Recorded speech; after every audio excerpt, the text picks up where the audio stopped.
So the key when you add fractions is to what? Get a common denominator, right? But the key to getting a common denominator is really to figure out what those denominators are made up of. And the way that we do that is by factoring. So let's go into this first problem and I'll show you how to work with this. So when you factor this, you can see this is going to be x minus 4, x plus 3. Now if you need some help with factoring, I'll put a link to a video that I did talking about learning how to factor, all the different types that you're likely to encounter in Algebra 1, Algebra 2, PreCalculus, etc. And the key then is to factor it, so break it down. Because then what you can do when you have it broken down like this is you can say, well, I can see that I have an x minus 4 in this fraction. I can see I have an x minus 4 in this fraction, also an x plus 3. So what I'm missing over here is x plus 3. So I'm going to multiply the denominator by x plus 3 as well as the numerator by x plus 3. Okay, whatever you do to the bottom, you want to do to the top, because really that's multiplying by 1, because anything divided by itself is 1. It doesn't change the value of the fraction.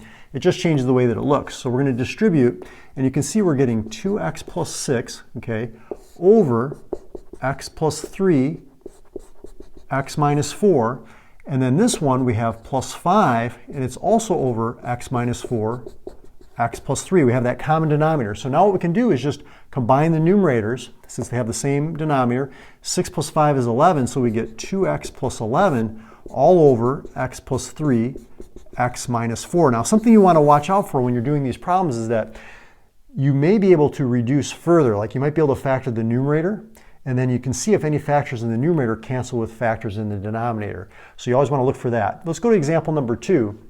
See if you can do this one.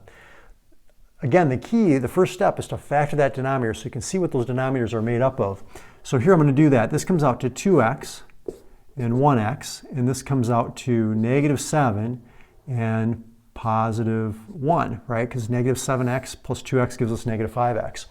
So we can see this denominator here is made up of 2x minus 7 times x plus 1. Here we've got a 2x minus 7, but we're missing an x plus 1. So let's multiply the numerator and denominator by x plus 1. So now we have a common denominator.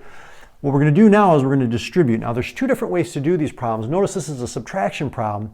You can think about it one of two ways. One way that students do it is they say, well, instead of subtracting, let me think of this as adding the opposite.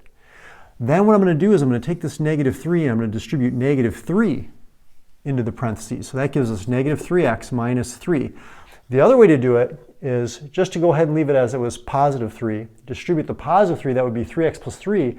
But then when you subtract, you want to put that in parentheses. You want to take it as a group. So it would look like something like this.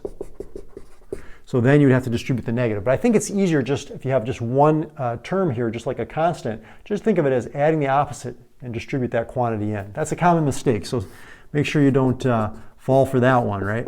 Okay, so now what we have is negative 3x minus 3 plus 5x minus 4. We combine like terms, we get 2x minus 7. So I'm just combining the 5x and negative 3x. The negative 4 and negative 3 is negative 7. And this is all over 2x minus 7, x plus 1. So what do you notice here? This is kind of what we were talking about in the last example. Notice that the 2x minus 7 cancels numerator and denominator.